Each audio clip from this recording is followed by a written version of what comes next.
A short while we swore in appeal court judges, and a good number, I think almost the majority were women. And again, I see that women are very well represented on this batch of High Court judges. Congratulations.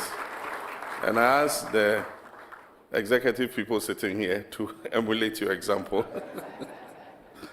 Thank you very much. This afternoon, we gather once again at the presidency to perform one of the most solemn and sacred duties of our democracy, the swearing in of new justices of the High Court of Ghana. On each such occasion, it represents more than an appointment. It is a renewal of our nation's faith in the enduring principle that justice is the firmest pillar of our democracy, and that Ghana shall always be governed by law and never by the whims of capricious power. The oath you have taken is not a mere constitutional ritual.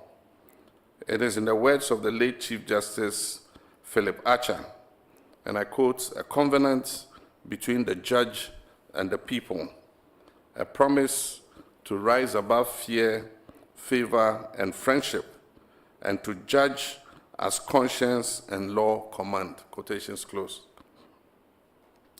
So today, you enter that covenant with the people, to interpret the law with fairness, to defend the weak with courage, and to uphold the dignity of our republic through integrity and service. Within the architecture of our judiciary, the High Court occupies an exceptional and indispensable position. Indeed, the High Court is the people's court. That is where it is the forum where the law most directly touches the lives of our citizens. It is here that a market woman defends her right to a piece of land inherited from her grandmother. It is here that a young entrepreneur seeks justice in a contract dispute that could determine the survival or collapse of his business. It is here that a journalist defends the freedom to speak truth to power. And it is here that a parent prays for justice in the face of negligence, discrimination, or abuse. And as Nelson Mandela once said, and I quote, a nation should not be judged by how it treats its highest citizens, but how it treats its lowest. Quotations closed. At the High Court, this reality is lived every day. You, my lords and lady justices, are the living face of justice for millions who may never reach their appellate courts. Their faith in democracy will depend on the fairness, clarity, and compassion with which you administer justice. We live in a society that is younger, more assertive, and increasingly informed. Citizens follow judgments in real time. They debate rulings on social media and question institutions that once seemed sacred. This new environment is not a threat to justice. It is a call for relevance and accessibility. Justice must not hide behind robes. It must walk amongst the people. It must be, in the words of Ghana's first Chief Justice, Sir Akukosa, and I quote, accessible, intelligible, and responsive to the needs of the ordinary man. Quotations closed. When a young man languishes in pre-trial detention for months, when a widow cannot afford legal representation, or when a family loses its home due to procedural technicalities, the law must not appear remote or indifferent. Justice must be swift, humane, and delivered in a language that people understand. Democracy rests not only on elections, but on the rule of law, and justice is its very soul. As the American jurist Leonard Hand once said, and I quote, liberty lies in the hearts of men and women. When it dies there, no constitution, no law, no court can save it. Quotations closed. And it is justice that keeps liberty alive in those hearts. When a citizen leaves a courtroom believing they were heard, even if they did not win, democracy has triumphed. But when they leave feeling unheard or dismissed, democracy is quietly eroded. And that is why our reset agenda places justice at the center of our national renewal and transformation. We're reforming the court processes, modernizing judicial infrastructure, and expanding e-justice platforms to improve speed, transparency, and access. But no reform can succeed without values. Fairness, integrity, and humility must remain the lifeblood of our justice system. For justice is both a system and a spirit, and without the spirit, the system loses its soul. Judicial power is unique. It commands no army, it levies no taxes, and yet its word can free the innocent, restrain the powerful, and even correct the state itself. And that is why integrity is not an ornament of your office, it is its very foundation. The law confers authority, but only integrity confers legitimacy. Across Ghana, our elders say, when the chief's judgment is fair, peace reigns in the village. And likewise, when the judge's decisions are fair, confidence reigns in the republic. Be incorruptible, not only in fact, but also in perception. Let every citizen who appears before you believe that their faith rests solely on the evidence and the law, never on influence or their connections. Justice and development are not separate ideals. They are inseparable twins of the same mother. A nation that invests in infrastructure but neglects the rule of law builds its progress on shifting sands.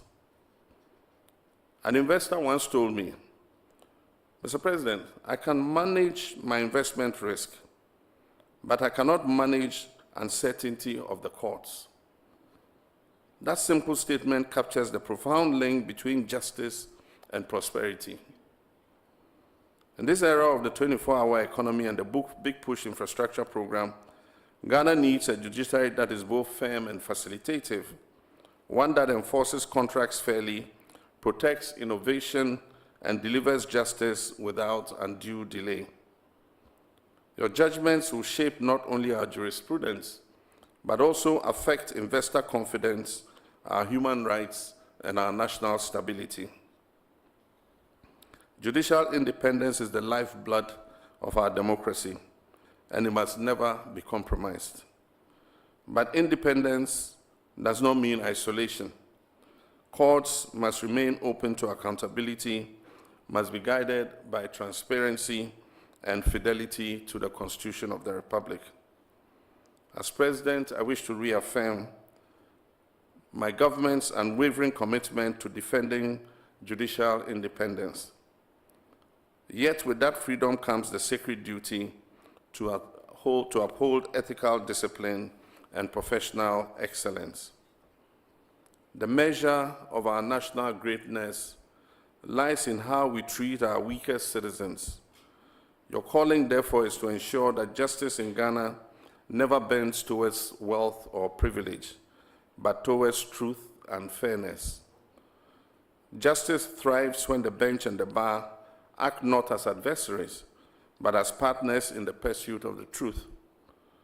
I urge members of the bar to honor their duty as officers of the court, to assist the bench, not frustrate it, to seek justice, not merely score victory. Let us end the culture of needless adjournments and delays. Let us embrace efficiency and digital transformation of our courts. For as the saying goes, when lawyers play with time, justice becomes a casualty.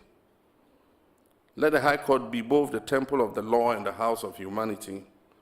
Behind every writ and affidavit is a human story of loss of hope, of survival, a dismissed teacher, a family displaced, a young person wrongfully accused. In each of these cases, the judge is the final line between despair and dignity. The late Justice Sandra Day O'Connor once observed, and I quote again, "The courts must earn the trust of the people every day, one case at a time." Quotations closed. Let each judgment you deliver add another stone to the bridge of trust between the people and their judiciary. As you've taken your oaths of office and secrecy, remember that you enter into a covenant not only with the Constitution, but with history and the people. Future generations will read your judgments not only for legal reasoning, but for moral courage exhibited. Serve the Republic with humility, guard your conscience fiercely. Let your courtrooms reflect both the majesty of the law and the mercy of humanity. Ghanaians will be watching and applauding, not to find faults, but to find faith. Give them reason to believe that justice still lives here. My lords and lady justices, today Ghana places in your hands both a gavel and a torch. The gavel to adjudicate with authority, and the torch to illuminate the path of justice. Let this be the era in which the High Court stands as the living symbol of fairness, efficiency, and integrity. And let every Ghanaian who enters your courtroom, rich or poor, powerful or powerless, leave with the conviction that justice in Ghana is not a privilege, but a right and a promise kept. As the poet Kofi Awonwa once wrote, "The journey is long, but the road leads home. Let justice be that home where every citizen can return to seek truth, redress, and dignity." On behalf of the government and people of Ghana, I would like to congratulate you on your elevation. May wisdom guide your minds, guard your hearts, and justice forever be your compass. I thank you.